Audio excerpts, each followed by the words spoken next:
Hi everyone. हाँ जी भाई, आप सभी का अपने इस प्लेटफॉर्म पर हार्दिक अभिनंदन है। भाई उम्मीद करता हूँ कि आप सारे स्वस्थ होंगे, ठीक ठाक होंगे। और भाई आज हम क्या देखेंगे, लेव वाइगोत्स्की को देखेंगे। आप सी टेट की तैयारी कर रहे हो या कोई भी स्टेट लेवल की तैयारी कर रहे हो तो लेव वाइगोत्स्की आपके एक यहाँ से काफ़ी सारे प्रश्न पूछे जाते हैं। और आज के इस लेक्चर को देखने के बाद आपका एक भी प्रश्न यहाँ से अगर आया तो गलत नहीं होगा। ट्रिक से करवाऊँगा, अच्छे तरीके से करवाऊँगा। फटाफट आ जाओ। देखो, जिन्होंने सिद्धांत दिया था उसका नाम है सामाजिक सांस्कृतिक सिद्धांत। याद कैसे रखो, देखो समाज के अंदर होती है आपकी अलग अलग प्रकार की संस्कृतियाँ। ठीक है, समाज आ गया तो समाज में भाई हर एक जो इंसान है उसका कुछ न कुछ तो गोत्र होगा, गोत्र से गोत्र। तो अलग अलग जो लोग हैं अलग अलग संस्कृतियों से आते हैं, समाज का हिस्सा है तो उनके अलग अलग गोत्र होते हैं। गोत्र से हमने लेव वाय गोत गोत गोत याद कर लिया, गोत्र की। ठीक है साहब, कहाँ से थे भाई, एक बार प्रश्न आया था ये, किस देश के मनोवैज्ञानिक थे तो रूस के थे। याद कैसे रखो, देखो सामाजिक सांस्कृतिक। ठीक है, तो ये मान के चलो यदि आपका कोई समाज का हिस्सा है कोई व्यक्ति, यदि भाई वो आपसे बात ना करेगा तो वो रूठ जाएगा, है ना। और हम नहीं चाहते कि भाई समाज में कोई भी ऐसा व्यक्ति हो जो हमसे रूठे। तो हम यही सोचते हैं कि भाई वो ठीक ठाक रहे। ठीक है, तो कहाँ से थे, आपके रूस से। सिद्धांत का हमने नाम देख लिया, इंग्लिश में भी ध्यान रख लेना, सोशियो कल्चर थ्योरी। जो बच्चे, इसने क्या बताया कि जो बच्चे हैं उनका संज्ञानात्मक विकास, मतलब जो उनका जो दिमागी विकास है, समाज संस्कृति और भाषा, दो चीज़ तो यही, समाज संस्कृति, तीसरी चीज़ ऐड कर लो भाषा, इनके बीच होने वाले इंटरेक्शन को अतःक्रिया बोल देते हैं। यह वर्ड आपको बार बार देखने को मिलेगा, इनसे होता है भाई क्या बोला कि भाई समाज से, संस्कृति से और भाषा से, इन तीनों चीज़ से जब इंटरेक्शन होता है बच्चे का तब उसका संज्ञानात्मक विकास होता है। बहुत ज़्यादा मोस्ट इम्पोर्टेंट, विकास का क्रम में बच्चे में पहले अधिगम लर्निंग होता है, बाद में भाषा बाद में डेवलपमेंट होता है। मतलब पहले बच्चा सीखेगा उसके बाद जो बच्चा है उसका विकास होगा। ये पूछा गया था, पूछा भी जाएगा आगे। ठीक है, तो तीन चार चीज़ें आपने ये याद रख लेनी है। इसके बाद तीन या चार कुछ पिलर हैं, 3 पिलर्स ऑफ दिस थ्योरी। एक है MKO, एक है आपका ZPD और एक आपका स्कैफोल्डिंग। ध्यान देना, आपको देसी भाषा में समझाऊंगा। ठीक है, पहले एक उदाहरण दे देता हूँ मैं। ये भाई एक छोटा सा बच्चा है, ठीक है, 6-7 साल का, और इसको इसके पापा, ठीक है, एक साइकिल ला कर देते हैं, साइकिल गिफ्ट करते हैं। और इसके पापा इसको साइकिल चलाना सिखा देते हैं। क्यों? क्योंकि इसको पहले साइकिल चलानी नहीं आती थी। समझ गए। एक और एग्जांपल, भैया आप आज CDP पढ़ रहे हो, ठीक है, मैं आपको पढ़ा रहा हूँ, ठीक है, और ठीक है, मतलब आपका जो एरिया है, एरिया मतलब कि कौन सा हो गया आपका CDP, आपका स्टडी का एरिया हो गया। आपके वहाँ पे वीकनेस थी या आपकी कमजोरियाँ थी, भाई वो मैंने आपकी पूरी करवा दी। ठीक इसी प्रकार से इस व्यक्ति ने, जो ये बच्चा था इसको साइकिल चलानी नहीं आती थी, वो एक एरिया था जहाँ पर ये लैग कर रहा था, इसके पापा ने क्या किया, इसकी वो पूरा करवा दिया। बस यही बात है। अब समझना, जो बच्चा है भाई, ठीक है, और जिसके पापा है, यहाँ पर जो बच्चा है वो, उसकी तो हेल्प करी गई है, जिस किसी ने हेल्प करी, उसके पापा ने। ठीक है, तो जो उसका पापा होगा उसको हम बोल देते हैं MKO, मतलब कि इसको भाई नॉलेज है किससे, औरों से ज़्यादा, तो मोर नॉलेजेबल अदर। ठीक है, MKO कौन होता है, जो आपकी हेल्प करता है, टेम्परेरी हेल्प, क्योंकि ये लड़का है जो हफ्ता 10 दिन के बाद सीख जाएगा। आप भी ठीक इसी प्रकार से CDP पढ़ने के बाद, पेपर होने के बाद दोबारा थोड़ी यहाँ पर पढ़ने के लिए आओगे, आप चले जाओगे। तो मैंने आपकी टेम्परेरी हेल्प कर दी। ठीक है, तो मैं यहाँ पर क्या हो जाता हूँ, आपका MKO। ठीक है साहब, जिस एरिया में आपकी वीकनेस थी या जहाँ पर हमने आपका विकास किया उसको हम बोलते हैं ZPD, मतलब कि जोन का मतलब होता है क्षेत्र। वो प्रोक्सिमल डेवलपमेंट, प्रोक्सिमल का होता है समीपस्थ, मतलब कि जहाँ पर आपकी वीकनेस थी। ठीक है, तीसरी चीज़, भाई आपकी हेल्प किस प्रकार की करी गई है, टेम्परेरी है। ऐसा तो नहीं है कि भाई आप पेपर भी पास हो गया, जॉब भी लग गई, शादी भी लग गई, बुढ़ापे आप बूढ़े हो गए तब भी आप CDP पढ़ रहे हो, ऐसे नहीं है, कुछ दिनों के लिए, तो मतलब टेम्परेरी। तो टेम्परेरी के लिए एक CDP में एक नाम दे दिया स्कैफोल्डिंग, और इसका हिंदी में नाम है पाड़, मचान या ढांचा। ठीक है, तो ये 3 चीज़ हैं। अब थोड़ी सी डेफिनेशन भी आपको समझा देता हूँ। देखो, अधिक ज्ञान वाला व्यक्ति है MKO, तो परिभाषा है कि कोई भी व्यक्ति, कोई शिक्षक हो सकता है, माता पिता, मित्र, कोई भी जिसके पास सीखने वाले से अधिक ज्ञान हो, बस। ठीक है, उदाहरण के तौर पर जैसे कि छात्रों को हमने गणित पढ़ाया, ठीक है, एक शिक्षक ने। ZPD कि भाई बच्चे के द्वारा बिना किसी मदद के स्वयं किए जा सकने वाला कार्य, मतलब अगर आप खुद से करके देखो, ठीक है। दूसरी बात, किसी तथा किसी कुशल व्यक्ति की मदद से किया जाने वाला कार्य के बीच का अंतर, मतलब वही एक तो मैं आपको CDP पढ़ाऊँ, एक आप खुद से पढ़ो। तो भाई शायद आप खुद से पढ़कर 20 नंबर ले आओ, 18 ले आओ, लेकिन यदि मैं पढ़ाऊंगा तो शायद आपके 30 में से 30 आ जाए। तो जो अंतर है, मतलब आपके जो लैकिंग पॉइंट है, जहाँ पर आप लैक कर रहे थे, बस उसी को हम बोलते हैं ZPD, ठीक है। आ जाओ, तीसरा है आपका स्कैफोल्डिंग, मतलब कि टेम्परेरी हेल्प। देखो, सीखने के दौरान किसी वयस्क या कुशल व्यक्ति के द्वारा दी जाने वाली अस्थायी, मतलब कि टेम्परेरी हेल्प। तो 3 हैं और तीनों आपने याद रख लेने हैं, ठीक है। देखो, इसके कुछ छोटे छोटे पॉइंट और हैं, हम ज़्यादा लंबी वीडियो नहीं बनाते, 10, 12, 15 मिनट की बनाते हैं। अब आ जाओ भाई, जिसका सिद्धांत था उसमें 3 पॉइंट और हैं। क्या? पहला है सामाजिक वोक, मतलब कि इसको सोशल स्पीच बोलेंगे। बच्चा जब जन्म से 2 साल का होगा तब एग्जैक्टली ये है होता है। कैसे? कि बच्चा दूसरों से संवाद करने के लिए इस भाषा का प्रयोग करता है। ये सामाजिक स्पीच होती है साहब आपकी, ठीक है।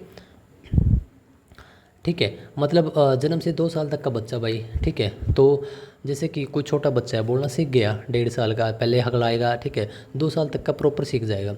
तो वो अगर बात करेगा तो उसको वो बाहर के लोगों से बात कर सकता है, कुछ ले सकता है, कुछ खाने की चीज़ या कुछ भी।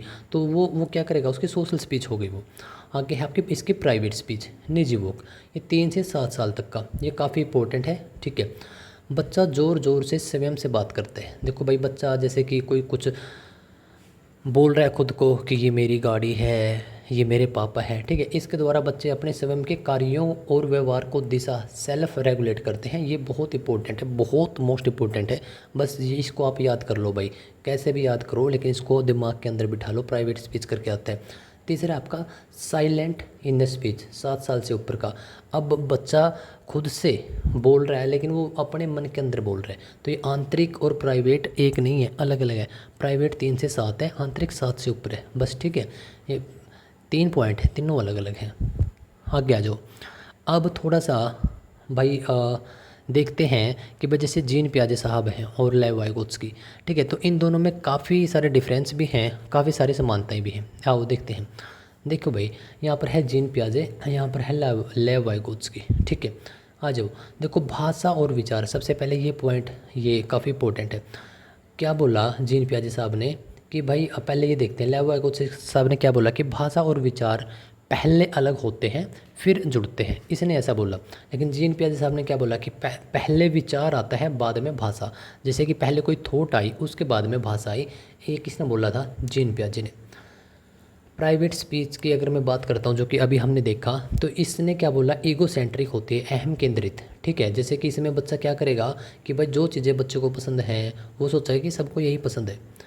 इसमें क्या बोलते हैं, सेल्फ रेगुलेशन, मतलब कि खुद को, हाँ, सेल्फ रेगुलेशन, खुद को आगे गाइडेंस या गाइड के तौर पर बच्चा करता है, ठीक है। शिक्षक की क्या भूमिका, यहाँ पर शिक्षक एक मार्गदर्शक है। इसने बताया कि भाई ये बच्चों को मार्गदर्शक मतलब आगे एक रास्ता बताते हैं, लेकिन इसे बताया कि उसका दोस्त है, सहयोगी है, ठीक है। सीखने का आधार भौतिक वातावरण और उम्र है इसने, ये मोस्ट इंपॉर्टेंट है। इंट्रैक्शन वर्ड ध्यान रख लेना आप बस, ठीक है। तो भाई देखो, काफ़ी इंपॉर्टेंट है ये वाला कि एक बच्ची है, ठीक है। अब आपके क्वेश्चन मैं यहाँ से शुरू कर रहा हूँ, ठीक है। कि एक बच्ची है, ठीक है साहब, एक बच्ची है, एक पहेली को हल करते समय स्वयं से बात कर रही है। तो वो बोल रहे कि यह टुकड़ा यहाँ नहीं आएगा। वाइगोत्स्की के अनुसार, क्योंकि आज हमने वाइगोत्स्की देखा है, तो इसके अनुसार इस प्रकार की बातचीत को हम क्या बोलेंगे, अभी बताया था भाई। बताओ, जब बच्चा खुद से बात करे, तो देखो 0 मतलब जन्म से 2 साल तक का बच्चा इतना मैच्योर नहीं है कि वो कोई टुकड़ा या कुछ वो कर दे, लेकिन इससे ऊपर का 2 से 7 का। और ये हमने किस में देखा था आपका साहब? प्राइवेट स्पीच में देखा था। तो ऑप्शन बी के साथ आप चले जाओगे। मेरे प्यारे दोस्तों, हम कर रहे हैं लेव वाइगोत्स्की, जो कि आपका वेरी वेरी मोस्ट इंपॉर्टेंट मनोवैज्ञानिक है। कहाँ से है? रूस से है। इसने इसका जो भी थ्योरी दी है, ठीक है, उसके अकॉर्डिंग हम सारी की सारी चीज़ें साफ देख रहे हैं। और इसमें हम क्या देखेंगे, आपके 10 क्वेश्चन भी मैंने पुट किए हैं। और बस 9 मिनट हम अब तक बात कर चुके हैं लेक्चर पे, ठीक है। तो 3-4 मिनट में और मैं आपको फटाफट करा दूंगा। आगे आ जाओ। वाइगोत्स्की के अनुसार जब एक वयस्क बच्चे के निष्पादन के वर्तमान स्तर को सहयोग के द्वारा विस्तारित किया जाता है। मतलब कि भाई एक बच्चा है, ठीक है, एक बच्चा है तो एक वयस्क बच्चे के मतलब कि एक बच्चा है तो उसको किसी और के द्वारा हेल्प दी जाती है टेम्परेरी, और उसके कार्य को आगे बढ़ा दिया जाता है, तो हम इसको क्या बोलते हैं, स्कैफोल्डिंग। इसका मतलब है कि टेम्परेरी हेल्प है। ऑप्शन पाड़ या ढांचा, ठीक है, हिंदी में भी ध्यान रखियो। आगे आ जाओ। जो लेव वाइगोत्स्की इनके अनुसार बच्चों के संज्ञानात्मक विकास में इनमें से कौन सा उपकरण सबसे महत्वपूर्ण है। वह पुरस्कार और दंड। देखो दंड तो नेगेटिव वर्ड है, हटा दिया करो। संस्कृति उपकरण जैसे भाषा हो सकते हैं। अनुवांशिक के ऊपर कोई बात नहीं की। शारीरिक परिपक्वता के ऊपर भी कोई बात नहीं करी। सामाजिक संस्कृति और भाषा के ऊपर बात करिए। इंटरेक्शन के ऊपर बात करें तो ऑप्शन बी के साथ आप चले जाओगे, बिल्कुल ठीक है। आगे आ जाओ। वाइगोत्स्की के अनुसार समीपस्थ विकास का क्षेत्र zone of proximal development ZPD क्या बताता है भाई। अभी बताया था कि साहब ये आपका वो बताता है कि एक बच्चा खुद से कर रहा है, एक टीचर की हेल्प या किसी दूसरे व्यक्ति की हेल्प से कर रहा है। तो बच्चे के द्वारा स्वयं किया जाने वाला कार्य और सहायता के साथ किया जाने वाला, उन दोनों के बीच का डिफरेंस अभी देखा था ये। आगे आ जाओ। देखो आगे। एक शिक्षक अपनी कक्षा में छात्रों को समस्या समाधान के दौरान अधूरे हल किए हुए उदाहरण प्रदान करती है, ठीक है। मतलब कि उसने कुछ तो क्वेश्चन सोल्व कर रखे थे, कुछ अधूरे थे। तो वाइगोत्स्की के अनुसार शिक्षक किस रणनीति का उपयोग कर रही है भाई, बताओ। कि स्कैफोल्डिंग का उपयोग कर रही है, या क्रमबद्धता, या संवेदी अनुकूलन, या फिर साहब आपका आत्मचित्तकरण। देखो अब तक हमने जितना पढ़ा है उसमें स्कैफोल्डिंग ही आया है। तो भाई वो क्या कर रही है, बच्चों की हेल्प कर रही है, लेकिन वो टेम्परेरी हेल्प है, ठीक है। आगे आ जाओ। कि लेव वाइगोत्स्की के अनुसार भाषा और विचार का संबंध कौन सा सही है। कि भाषा और विचार जन्म से ही पूरी तरह स्वतंत्र होते हैं। इसने क्या बताया कि भाई वो आपके बंधे होते हैं एक दूसरे से। ऑप्शन सी बिल्कुल ठीक है कि शुरुआती वर्षों में भाषा विचार को निर्देशित और संज्ञानात्मक विकास को सुगम बनाती है। ऑप्शन सी बिल्कुल ठीक है, ठीक है। आगे आ जाओ। वाइगोत्स्की के अनुसार बच्चे अपने साथियों के साथ किस प्रकार की प्रक्रिया के द्वारा बेहतर सीखते हैं। तो चार हैं कि भाई क्या लालच, नहीं भाई लालच तो नहीं है। केवल एक नेगेटिव वर्ड है, हटा दिया करो। प्रतिस्पर्धा मतलब कि कंपटीशन करवा रहे हो आप, नहीं ये भी नहीं है। ईर्ष्या गलत है। इंटरेक्शन बिल्कुल ठीक है। इसके बाद मैं आपको कुछ ट्रिक भी बताऊंगा, ठीक है। दो क्वेश्चन और बचे हैं। शिक्षिका है एक शिक्षिका रीता एक छात्र को साइकिल चलाना सिखाते समय शुरुआत में उसके हैंडल को पीछे से पकड़ती है, लेकिन जब छात्र संतुलन बना लेती है तो वह हाथ हटा लेती है। यह उदाहरण कौन सा है। तो अभी बताया भाई वो टेम्परेरी हेल्प दे रही है यार, स्कैफोल्डिंग है, तो इसमें तो कुछ सोचना है ही नहीं है, बिल्कुल ठीक है। आगे आ जाओ। लेव वाइगोत्स्की के अनुसार बच्चे का निजी जो वाक है, प्राइवेट स्पीच, क्या बताते हैं। अभी बताया था कि खुद को सेल्फ रेगुलेट करने के लिए, खुद को गाइड करने के लिए। ये बिल्कुल आसान से प्रश्न है, इस पर इतना टाइम लगाना नहीं है। वाइगोत्स्की के अनुसार एक बच्चा जो कार्य अपनी वर्तमान क्षमता से थोड़ा ऊपर कर रहा है, उसे किसी कुशल मार्गदर्शक की सहायता से सफलतापूर्वक कर लेता है। इस प्रक्रिया को शिक्षा शास्त्र में क्या कहा गया भाई, अभी तो बताया था, ठीक है साहब। आपका गाइडेड पार्टिसिपेशन बोल लेंगे इसको, ठीक है। आपका निर्देशित भागीदारी, ठीक है। देखो निष्क्रिय तो मतलब ये तो एक्टिव नहीं है, ये तो वैसे ही कट गया। संज्ञानात्मक संघर्ष, क्या वो कोई संघर्ष कर रहा है, नहीं। क्या वो कोई एक जैसी रेखिकी है, कोई एक ही पद्धति की कोई प्रोग्रामिंग है, नहीं। तो ऑप्शन सी आप वैसे भी जा सकते हो। अब आ जाओ, आज की मैं आपको कुछ ट्रिक बताता हूँ। CDPA जब भी आप सोल्व करते हो, एक तो आप बच्चों को सेंटर में रखेंगे, मतलब बच्चों को आपको ध्यान में रखकर सारी की सारी चीज़ें बच्चे के अनुसार ही तय करनी है, खुद का ज़्यादा दिमाग नहीं लगाना, ठीक है। दूसरी बात कि भाई जो भी अगर आपने तुक्का ही मारना है एट द एंड कि आपको कुछ भी नहीं पता, तो आप जो सबसे लंबा ऑप्शन है उस पर आप क्लिक करेंगे। जैसे कि बच्चों को दंड देना, ये एक नेगेटिव वर्ड है। केवल, ये भी एक नेगेटिव वर्ड है। तो कुछ नेगेटिव वर्ड भी हैं, ठीक है। तो मेरे प्यारे दोस्तों, आज की इस वीडियो को हम यहीं पर रोकते हैं, और आई होप कि आपको बहुत आज अच्छी अच्छी चीज़ें पता चली होगी, ठीक है। तो भाई यहाँ पर कुछ कंसेप्ट भी हैं। कंसेप्ट कैसे, जैसे कि आपका होता है एक राइट टू एजुकेशन, आपका जो 2009 में आया था, ठीक है। आपका NCF जो कि आपका 2005 में आया था। और भी कई प्रकार के आपके कंसेप्ट हैं, मैंने इससे पहले ही सारी की सारी वीडियो अपलोड कर दी हैं। तो चलिए आज मैं यहीं पर वीडियो को पॉज करता हूँ। बस जाने से पहले एक छोटी सी रिक्वेस्ट रहेगी कि एक तो आपको वीडियो को लाइक ज़रूर करना है, क्योंकि देखो आप इतना लाइक कर रहे हो तो तभी तो मैं और कंटेंट बनाने के लिए रेडी हो जाता हूँ, और मैं बना भी पा रहा हूँ, ठीक है। टाइम में से टाइम निकाल लेता हूँ, तो उसकी आप चिंता मत करो, बस आप लाइक कर दो, और हाँ सब्सक्राइब कर दो भाई, ठीक है। सब्सक्राइब, मेरा एक ही मोटिव है, ना कोर्स खरीदो ना कोई किताब खरीदो, 30 में से 30 CDPA की मेरी गारंटी है, मैं आपको दिलवाऊँगा। बस आप ये काम कर दो कि भाई ज़्यादा से ज़्यादा प्रमोट कर दो। क्यों कर दो? क्योंकि यार एक बच्चा जो 5, 7, 10 हज़ार रुपये लगाकर कोई कोर्स खरीद रहा है सिर्फ 30 नंबरों के लिए, अगर उसको फ्री में 30 नंबर मिलेंगे तो भाई वो उसका 10 हज़ार रुपये का फैमिली में कहीं अच्छे तरीके से यूज कर सकता है। आप भी कर सकते हो। ठीक है, तो इसी बात के साथ मैं आपसे अलविदा लेता हूँ। लाइक शेयर सब्सक्राइब जरूर कीजिएगा और बताइएगा कि अगला टॉपिक कौन सा होना चाहिए भाई। ठीक है।